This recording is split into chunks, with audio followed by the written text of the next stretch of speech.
Sharks inspire fear, but attacks are rare. Of over 500 species, few pose a danger. Most encounters like hit-and-run bites cause minor injuries due to mistaken identity. Media exaggerates risks. Actual chances are low. Understanding shark behavior and implementing safety measures can minimize risks, promoting peaceful coexistence with these marine predators. The bright sun was relentlessly shining over the pristine white sands of Panama City Beach. During the peak of the summer in 2009, the Parker family went from Indianapolis, their hometown, for their yearly beach holiday. John and Amanda Parker enjoyed their annual trips to the Florida Panhandle with their children, 11-year-old Sarah and 8-year-old Michael. They immersed themselves in its warm waters and relaxed ambiance. Evening outings included lively seafood diners and entertaining dance performances. At the same time, their days were consumed by the joys of the beach. During their third day, the Parkers had claimed their favorite beach spot, located roughly 50 yards from the shoreline, close to a beach entrance. While Sarah and Michael were busy constructing an intricate castle and moat in the sand, Sarah decided to swim around noon. Amanda warned her not to swim too far as Sarah headed towards the inviting waves, acknowledging her mother's advice with a wave. For around 20 minutes, Sarah enjoyed her swim, doing leisurely backstrokes and floating in the water, appreciating the Gulf's refreshing waters. Feeling confident, she swam past the breakers, only to be caught by a sudden, strong current that began to pull her further away from the beach. She attempted to swim at a right angle to the current and adhered to the advised strategy for escaping rip currents, yet her efforts seemed futile in the unexpectedly mighty waters. Panic overtook Sarah as she flailed in desperation and attempted to swim back to shore, only to find the Riptide's pull overwhelmingly strong. She watched helplessly as the beach seemed to shrink in the distance, carried further to sea against her wishes.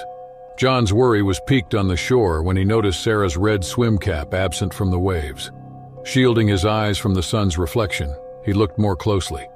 He expressed his concern to Amanda, asking if she had seen Sarah because something seemed off, and he couldn't spot her. Driven by maternal instinct, Amanda quickly looked around the beach and sea but couldn't find Sarah anywhere. Amanda called out for Sarah loudly, her voice filled with urgency, but only silence responded. Anxiety quickly turned to dread as they, along with other beachgoers who began to sense the unfolding drama, moved closer to the water, calling Sarah's name in a growing frenzy. Michael watched from his spot by the sandcastle, bewildered by the sudden activity. A faint dot of red was visible far out amongst the waves, Sarah's cap. Despite her screams and frantic moving, her voice was swallowed by the sounds of the ocean. Without hesitating, John and Amanda dove into the tumultuous waters valiantly to reach her. Still, the Riptide's strength proved a formidable adversary, dragging them further away from shore.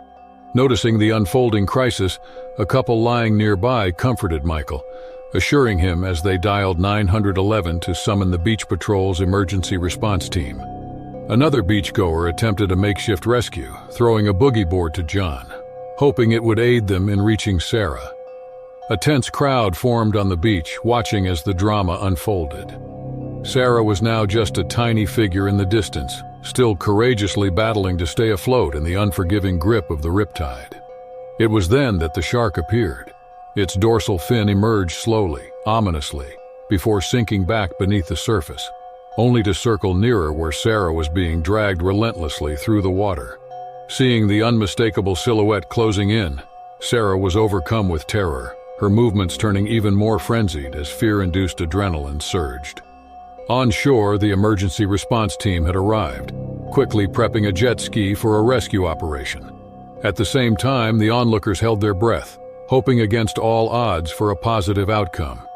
John and Amanda grow exhausted from fighting. The Riptides pulled out in the water as Sarah disappears behind the swell of waves. The fin was still visible as it patrolled the area she had been pulled under mere moments before. Then, the water erupted as Sarah broke the surface, gasping for air. But the respite was brief. The dorsal fin quickly reappeared, zeroing in on her splashing. Sarah was frozen in fear as the massive bull shark's head emerged, its cold black eyes fixed unblinkingly on her. The shark opened its vast jaws lined with rows of serrated teeth, pushing past Sarah in a powerful strike. It missed its first attempt, but the blow shoved Sarah violently under the surface. John and Amanda watched in horror as the fin thrashed the water in a sickening frenzy where Sarah had gone under. But then, miraculously, she resurfaced, bleeding from lacerations but alive and fighting to stay afloat. On the beach, panicked screams and cries rang out as the reality set in. Sarah Parker had survived an attack by a shark. The response team radioed for emergency assistance as they raced out on the jet ski. They were soon joined by other patrol boats converging from nearby beach areas. Sarah was rescued from the water and treated for her injuries at the hospital. Despite the terrifying ordeal, she managed to overcome the challenges through a mix of persistence and luck. The shark had retreated to the waters, probably seeing it had lost its prey. The Parker family expressed immense gratitude for Sarah's survival in the following days and weeks. Her story became a symbol of hope on the news. Vigils were held on the beach to celebrate her miraculous survival, while supporters left flowers, stuffed toys, and prayers of thanks written in the sand. While the haunting memory would never leave them, the Parker family found strength in one another and dedicated themselves to raising awareness about sharks and beach safety. Sarah's life was forever changed. Still, her spirit persevered through one of nature's most fearsome challenges. For the Parker family, the waking nightmare of that fateful summer day cast a long shadow. But they had emerged from the depths of fear intact, with a new appreciation for the precious gift of life after bridging the Riptide terror.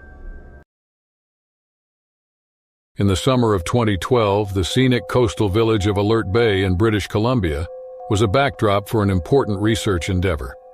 Located amid the raw beauty of the islands and inlets of the Pacific Northwest, this area was ideal for studying its varied marine species. Dr. Ethan Turner, a marine biologist aged 35, was among a team dedicated to monitoring the natural behaviors of orca whales within their environment. Alert Bay has a rich history as a hub for the indigenous Namgis First Nation people, dating back thousands of years. They developed a deep connection with orcas, recognizing the intelligent mammals as revered beings. This made the region an ideal spot for whale research that respected scientific study and cultural traditions. On a clear morning, Ethan and his team boarded the RV Salish Keeper, a 65-foot research vessel. Their mission for the day was to observe and record the activities of a resident orca pod that frequented the nutrient-rich waters around Alert Bay. Using an inflatable motorboat, the team would take turns slipping into the cold Pacific to dive and film the whales up close. It was Ethan's turn in the water first.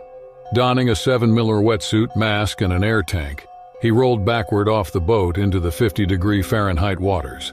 He signaled and descended along the boat's anchor line to reach the ideal viewing depth of around 40 feet. From there, he drifted away, becoming a patient observer of the orcas' graceful underwater ballet. The pod numbered around a dozen whales of varying ages.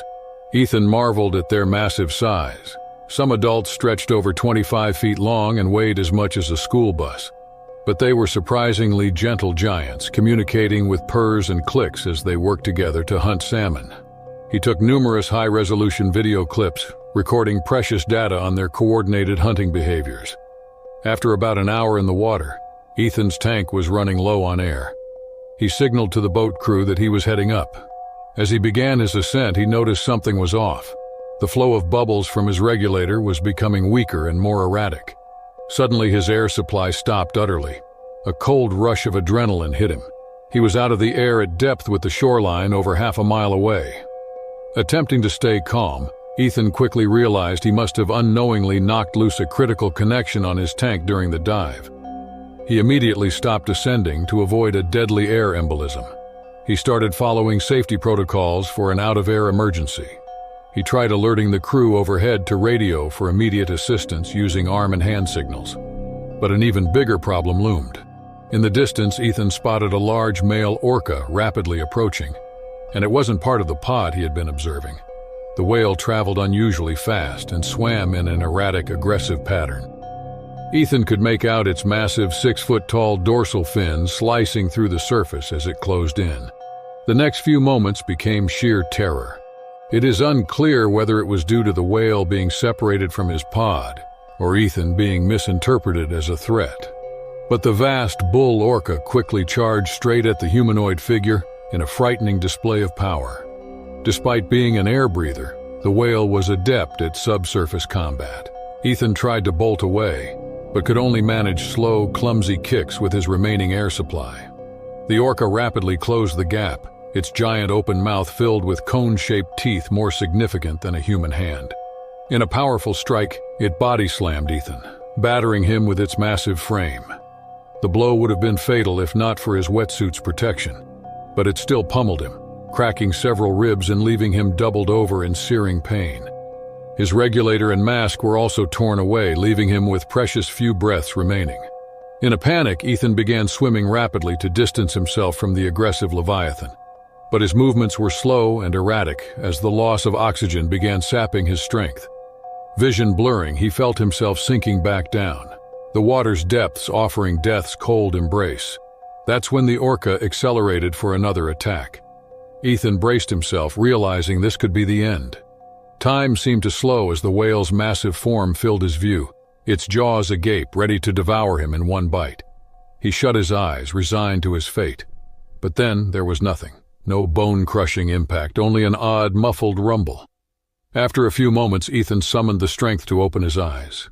To his disbelief, the orca floated motionless just a few yards away, looking confused, stunned, and even scared. But of what? That's when he saw them. The rest of the pod rapidly circling the rogue male in a wide arc. These were the whales Ethan had been studying, rushing in from deeper waters to mob the attacker away from their human observer. The sheer number of healthy adults demonstrated the incredible power of their coordinated displays. With his adrenaline spent, Ethan felt the last air escaping in bubbles. He was reaching his limits, fighting the growing urge to take a final breath of water. Just as his eyes started going black, a human form appeared above, grabbing him by his vest straps. One of his crew members had arrived with emergency air and was hoisting him back up to the boat. Hours later, Ethan awoke aboard the Salish Keeper, still draped in his wetsuit. His first sight was the bright sunlight glinting off the calm waters around their idling vessel. But his first sound was the unmistakable calls of orcas, clearly those from the pod, bidding him a thankful farewell. After making it back to shore, Ethan spent weeks recovering from his cracked ribs and the psychological trauma of the terrifying encounter. Yet the incident only heightened his professional interest in orca behavior and culture. Working with members of the Namgais Nation, he helped craft new policies for sustainable and ethical whale-watching practices. While he never again had quite as dramatic an encounter, Ethan did go on to complete years of fieldwork observing the profound familial bonds and sophisticated communication patterns within the orca societies. His footage and research notes became seminal works that fundamentally reshaped humanity's understanding of the orcas, those regal sentinels of the Pacific. For Ethan, the harrowing incident may have become a nightmare, but the whales had banded together to ensure that nightmare never became a permanent reality. It was the summer of 2006 in the Caribbean island of Curaçao, renowned for its vibrant coral reefs and crystal-clear waters. Emma Fisher, a 28-year-old marine life photographer, had traveled there to capture incredible shots for an upcoming magazine feature. Curaçao's unique culture blended Dutch, Spanish, Portuguese, English, and African influences from its colonial past as an outpost of the Dutch West Indies Company. On a picturesque morning, Emma arrived at the bustling marina of the capital, Willemstad. After meticulously preparing her top-of-the-line underwater photography gear, she set out on a rented dive boat. Her target was the East Point Labyrinth, a stunning underwater plateau formation located miles offshore, named for its maze-like plateaus, tunnels, and canyons teeming with marine life. Once anchored in around 70 feet of water, Emma was awed by the unparalleled visibility extending over 150 feet. She slowly descended to the plateau's edge, gasping at the breathtaking scene of massive brain corals, whip corals, sea fans, and dizzying arrays of reef fish blanketing every surface. Working quickly, she snapped away, her camera's strobes illuminating every pixel of detail as she captured high-resolution portraits of species amidst their natural habitats. That's when Emma spotted a true rarity, a massive 10-foot swordfish emerging from the depths, gliding effortlessly through the open water. As an experienced photographer, she instinctively went into overdrive, determined to capture this legendary shot.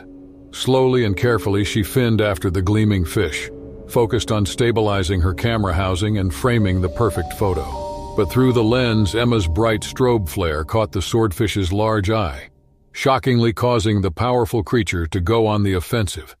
In a blink, it had turned and accelerated with staggering speed, driving its razor-sharp bill directly at Emma's head. She twisted away just in time, the impaling sword whooshing past mere inches from her mask. A violent fight for survival then ensued in the open water. The enraged swordfish continued charging and slamming into Emma, gashing her air tank wide open. With her air supply rapidly depleting, she desperately tried finning for the surface as the merciless predator sized her up for a killing strike. With her life hanging by a thread, the swordfish then lowered its deadly bill and thrust for Emma's chest in an impaling charge from point-blank range. In a final act of self-defense, she swung her arm wildly to deflect the fatal blow. Pain exploded as the dense bone bill struck her arm with the force of a speeding car, fracturing it severely. Incredibly, her desperate swing was just enough to cause the swordfish's thrust to miss her vitals, driving under her ribcage narrowly. No longer able to spot its target, the disoriented animal finally broke off the attack and rapidly retreated. Emma was pulled aboard just in time, her lungs straining against her dwindling air supply. She required extensive surgery but had narrowly survived one of the ocean's most powerful apex predators attempting to impale her. The physical and psychological trauma was immense, but Emma's passion for marine photography only intensified after the near-death experience. Within a year, she had new gear and returned to that site seeking a rematch with the sea's deepest realms. While she never encountered swordfish so aggressively again, she did capture some of the most magnificent portraits ever filmed of the species in their native haunts. Emma's remarkable encounter in Curaçao reinforced her awe and respect for the power of apex ocean predators. Her stunning shots remind us that while humans may briefly glimpse that mysterious world, it remains a cold realm where we are but guests on conditional passes. The ocean's forces demand total preparedness and respect, as Emma learned firsthand when the hunter became the hunted, facing the relentless strike of a swordfish's deadly bill. In the summer of 2013, Jake Saunders, a 32-year-old wildlife photographer, found himself in one of Earth's most ruggedly beautiful yet treacherous coastal regions, the Cape Peninsula of South Africa. Modern explorer Jake aimed to capture stunning images of diverse marine wildlife, including the Cape fur seals that inhabit nearly every rocky outcrop and secluded cove. These giants, growing over 6 feet long and weighing up to 600 pounds, made for striking photographic subjects. On his fourth morning, Jake settled into his photography blind just yards from a remote beach overlooking a granite boulder shelf, home to a lively nursery of Cape fur seals. He prepared to spend the day capturing the adorable pups and impressive bulls, jockeying for mating rights amidst the crashing waves. As the tide receded, exposing more of the shelf, the sheer number and density of seals allowed Jake to frame breathtaking images. However, he failed to heed the warning signs of drifting too close, such as the defensive animal's increasingly agitated barks and bellows. Before Jake could react, one of the massive 500-pound beachmasters charged out of the nursery, bellowing a guttural growl. Jake barely escaped as the seal barreled past in a sandy explosion. He couldn't outmaneuver the agile behemoth as it wheeled around for another charge. The persistent predator caught Jake with a devastating blow from its muscular neck, knocking him into the turbulent surf. As Jake fought against the churning whitewater, the seal pursued him through the chaotic waves, trying to batter and drown him. A harrowing fight for survival ensued as Jake desperately attempted to reach the safety of the shore before the cold depths sapped his strength. But the currents kept dragging him back into deeper water as the predator quickly propelled through the swells. Just when Jake thought he was succumbing, his body slammed into the nursery's rocky outcrop. Clinging to one of the jutting rocks, he hauled himself up just as the seal crashed into it, growling and lashing with its gaping jaws to rake Jake's legs. Bloody but defiant, Jake grabbed the predator by its whiskers and butted his forehead against its bottle-nosed snout in a display of dominance, nearly getting knocked off his feet again. Stunned, the battered alpha finally relented and retreated through the punishing surf. Though victorious, Jake couldn't risk crossing the tidal flat while the predator patrolled the waters. As the sun set, he crouched on the rocks, shivering through the cold night while tending to his shredded leg. Over the following days, he gradually recovered from his injuries. He had narrowly survived an encounter with one of the Cape's ruling marine beasts, and came face to face with the peninsula's unforgiving divine indifference. This remote coastal kingdom had tested the fragile limits of Jake's daring, leaving him briefly marooned as prey for the apex predators that reigned supreme in this wilderness. It was the scorching summer of 2011. Lisa Carter, a 35-year-old wildlife expert and television host, had ventured into the northwestern Brazilian Amazon, a primordial rainforest realm renowned for its impenetrable jungles and unforgiving wetlands. Lisa's obsession was documenting the secrets of the world's most biodiverse ecosystems, and the Amazon's black waters surrounding the Rio Negro River system were her latest passion project. On a humid pre-dawn morning, Lisa arrived at their remote bush camp, which they had set up along the winding river's muddy banks. After meticulously preparing her professional camera gear and wilderness survival equipment, she and her veteran cameraman Jorge set out in a sturdy dugout canoe. Their target was an isolated oxbow lake rumored to be one of the region's most prolific breeding grounds for the legendary black crocodile, one of the Amazon's most feared apex predators. As they silently paddled their small craft into the flooded backwaters, Lisa was amazed by the ancient scenery around them. Gargantuan emergent trees towered amidst the tannic black water, their twisted root systems creating shadowy labyrinths teeming with exotic life forms. Working quickly yet carefully, she filmed wide-angle scenes and intimate close-up macro shots, her high-powered camera's flashes freezing every pixel of detail. That's when Lisa's expert wildlife photographer instincts kicked into overdrive. She spotted the unmistakable silhouette of a massive black crocodile surfacing ahead, its rugged, slate-colored armor plates glistening like obsidian in the first rays of morning light filtering through the canopy. As the cold-blooded behemoth emerged from the inky depths, finning forward with ponderous yet undulating steadiness, she instinctively tracked its movements through her viewfinder while framing the perfect apex predator portrait. But the crocodile's piercingly crimson eye instantly caught Lisa's bright strobe flashing repeatedly through the diffused gloom. In the blink of an eye, the mighty crocodile mistook the repeated illumination as a threat, its finely tuned senses triggering an explosive offense mechanism, honed by over 200 million years of evolution. The multi-ton leviathan twisted its body and launched into a vertical breach. It ascended in a furious spiral to crash directly down towards their small dugout canoe, like a heat-seeking missile of pure blackwater fury. A violent, confused fight for survival instantly erupted across the flooded forest floor as the enraged reptilian assassin charged and rammed them repeatedly, its bone-crushing jaws shredding their craft into a trillion wooden splinters. With her adrenaline spiking, Lisa desperately swam for any handholds, her air supply rapidly depleting as the remorseless apex predator unleashed an onslaught of death rolls perfected by eons of culling the Amazon's weaker denizens. Finally, she managed to seize the gnarled roots of a semi-submerged tree, gasping and clawing for oxygen, only for the relentless monster to wheel around and immediately aim at her newly exposed position. The cold-blooded assassin rapidly closed the distance, wasting not a second before launching itself skyward again to slam its armored torso against Lisa's trapped body in a series of pulverizing death rolls. Her world exploded into blinding pain and shredded bark as those vice-like jaws snapped shut mere inches from her face, the leviathan's rock-hard osteoderms thrashing with the force of a black crocodile's bite, yet amplified by tons of solid muscle and scale. She twisted and thrashed, agony blossoming from lacerations to her limbs and torso as razor-sharp fragments cut deeply. However, the unforgiving crocodile would not relent, continuing to batter Lisa from every angle in a tornado of gnarled coils until she finally felt the unmistakable impact of the tree trunk against her back. Momentarily stunned from the impact yet still clinging precariously to the last few feet of elevation, Lisa's fading vision filled with the chilling sight of the primordial monster finning backwards slightly to line up one final full-body charge.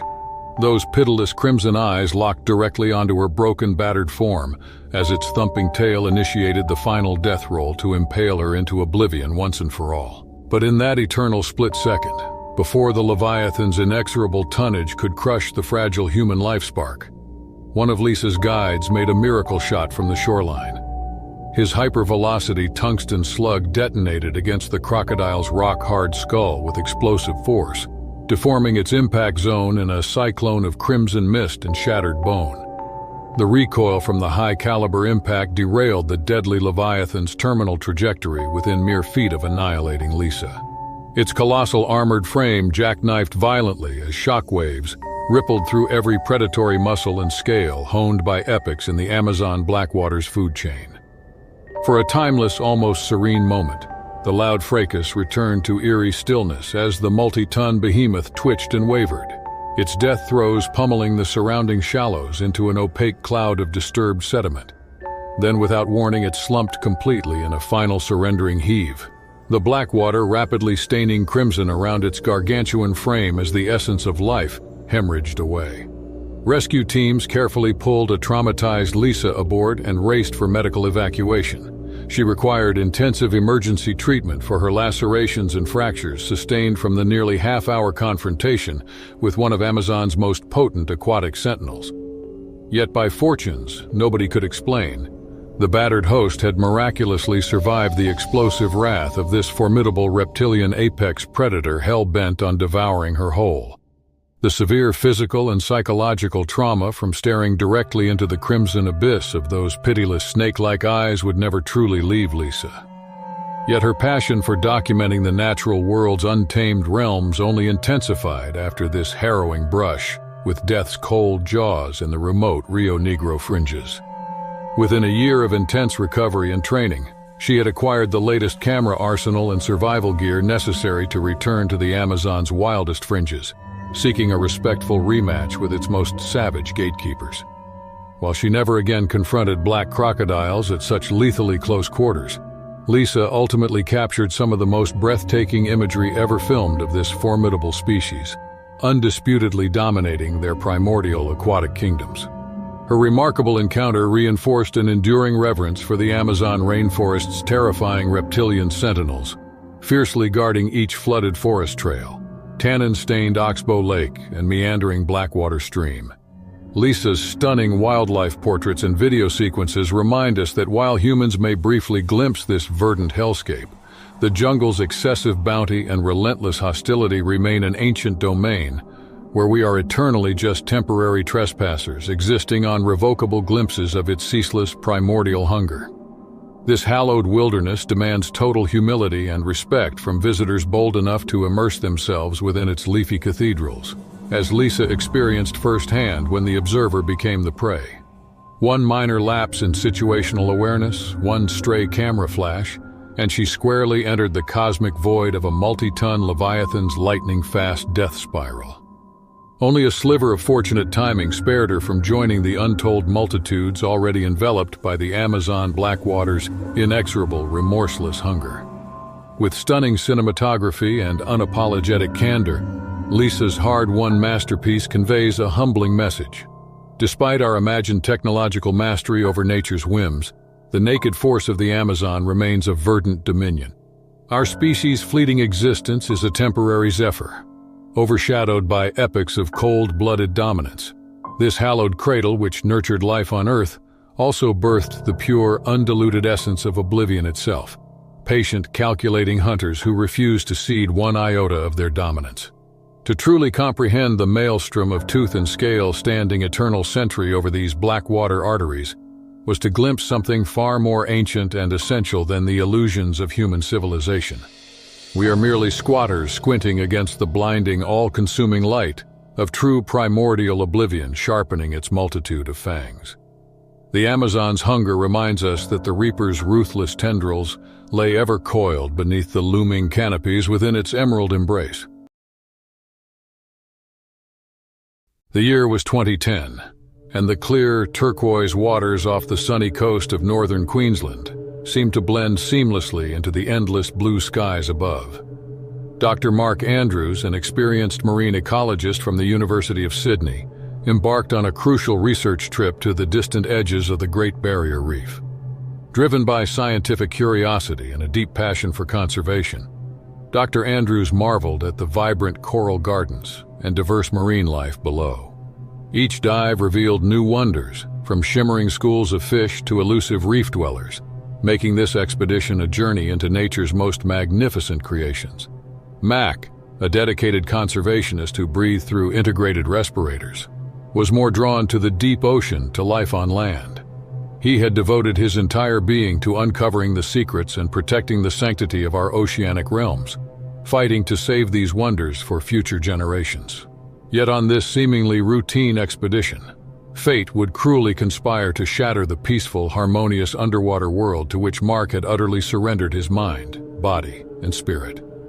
It began as many of his oceanographic trips had, with the first rays of dawn breaking through the water's surface into a shower of brilliant emerald and amber light.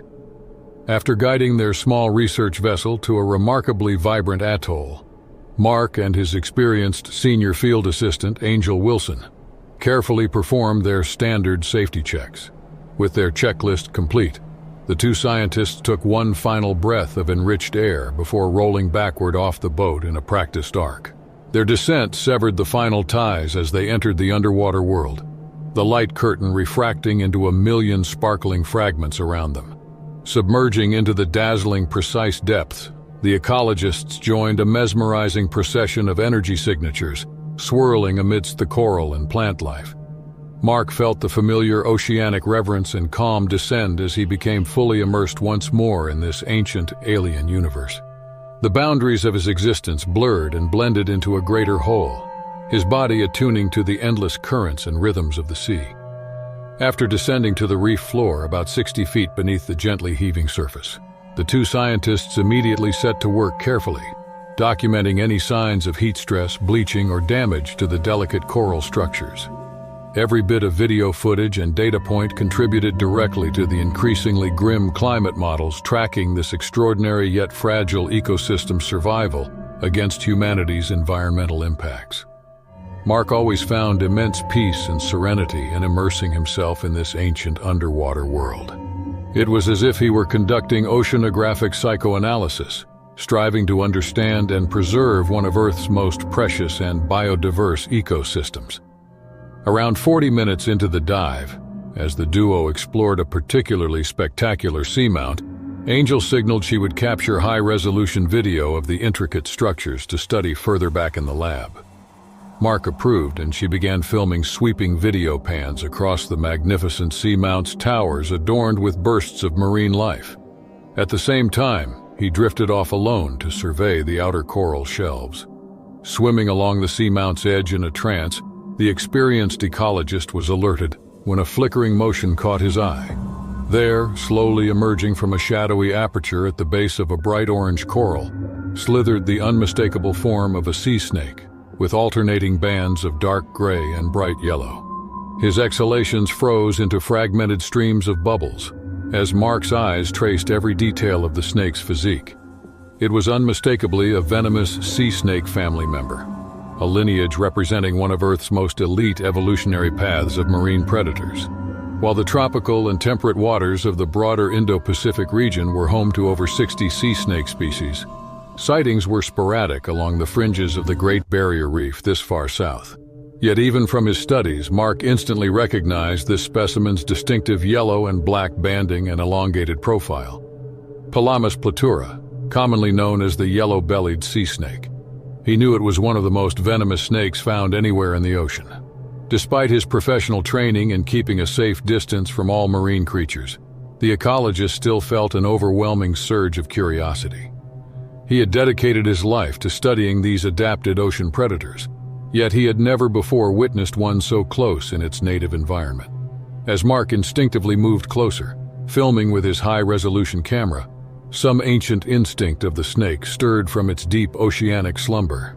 The snake's black tongue began flickering rapidly, its finely tuned senses probing the scent and electrical fields of the strange organism nearby. In mere moments, the snake's muscular body coiled into a U-shape, its entire physiology going rigid as its survival instincts triggered an attack. The snake's distinctive head reared back into an omega curve as its jaws opened wide. Then, faster than Mark could process, the snake struck with explosive speed. The yellow-bellied sea snake's head shot forward like a missile, repeatedly hitting Mark's mask and faceplate with near-supersonic impacts. The shock waves of each impact vibrated through the water, violently ringing Mark's eardrums and shattering his eyes' inner lenses.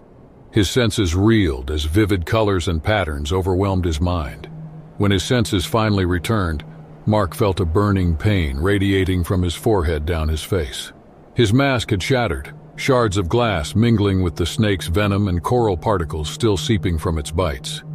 Even as his trembling hands tried to rip off the mask and expel the seawater rushing into his airway, the scientist could feel the venom infusing into his skin. At first, it was a tingling numbness across his scalp and forehead, but within seconds, the neurotoxin accelerated into a full-body paralysis. No amount of desperate movement or breathing could stop the venom's progress as it flooded into Mark's bloodstream. A heavy numbness began weighing down his limbs, making them feel like inert hunks of ballast dragging him downwards. His mind flashed through waking dream loops and tunnels of vivid colors as he struggled to stay conscious. Every nerve throbbed with static, while fading vortices of light and shadow melded his vision into darkness. Only one thought managed to rise through the haze: escape this seamount or succumb to its depths. He was seconds from oblivion. With his last energy reserves, the paralyzed ecologist suddenly felt his body's propulsion systems activate in an automated emergency override.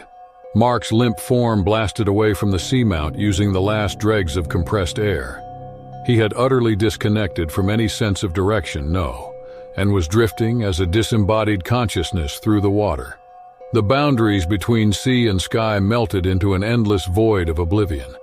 Somehow, by forces Mark's mind no longer registered, he had rejoined the outer ocean and escaped the abyss that had nearly claimed his life. A crackle of radio static and frantic voices cut through his reverie, the unmistakable tone of angels' calls piercing through from somewhere nearby. Forcing the last bit of energy into his larynx, Mark rasped her name into the void. It couldn't have been more than a heartbeat before his limp form felt the embrace of human hands and the rush of air into his airway. In what felt like nanoseconds, syringes of antivenom injected the life-saving serum into his body, while Angel's crew secured him. Mark drifted through waves of relief as the venom gradually purged from his body. His body began to realign and reboot as sedatives integrated his mind back into reality. His consciousness slowly reintegrated with the ocean. When their research vessel returned to the shallow waters offshore, the antivenom had largely neutralized the venom. As his colleagues busied themselves replenishing his IV drips and oxygen canisters, the chaotic yet miraculously saved ecologist managed a rasping recollection of the encounter that had nearly ended his life.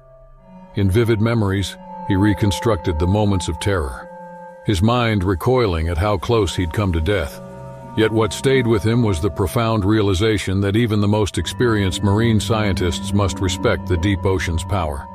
No matter how much humans study the sea, surprises and challenges lurk below, waiting to remind us of its dominance. From this near-death experience, Mark emerged more enlightened, yet permanently haunted. Though the physical scars would fade, the memory of that encounter would stay with him for the rest of his life. He had glimpsed the abyss and seen its raw, indescribable power beneath the calm surface. Mark emerged from the ordeal with a renewed respect for the ocean's untamed power, forever humbled by the depth's reminder of humanity's place in the vast, mysterious sea. An infinitely more profound reverence for the ocean's mysteries had now pulsed through him.